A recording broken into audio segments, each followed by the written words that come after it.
النهارده باذن الله هنعمل وصفه حلوه قوي وخطيره بجد لكل اللي بيعانوا من حرقه في الصدر او بيحسوا بحموضه بعد الاكل المحاشي او المشاوي او اي حاجه فيها تسبيكه كتير.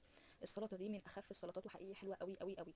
لما تاكليها مع محاشي او اي حاجه تقيله بتحس ان انت ما اكلتي حاجه خفيفه وما بتحسيش بتقل خالص، لان السلطه دي بجد مفيده جدا وحلوه وسهله وسريعه ولذيذه وما بتاخدش وقت. يلا بينا نبدا في المقادير ونقول بسم الله.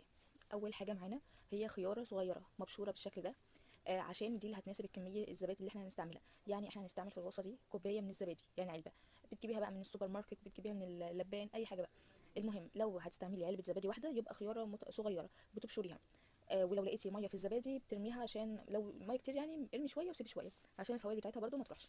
انما لو حطيتي خيار كتير مع علبه زبادي هتحسي ان في حاجه غلط في السلطه ومش هتحسي بمتعه وانت بتاكليها. فالكميه المناسبه انك تعملي مع علبه الزبادي خياره صغيره. وهنحط نص معلقه من الملح ونص معلقه من النعناع الجاف المبشور كده، اللي هو ان احنا نبشره بايدينا يعني نفكه بجد يعني.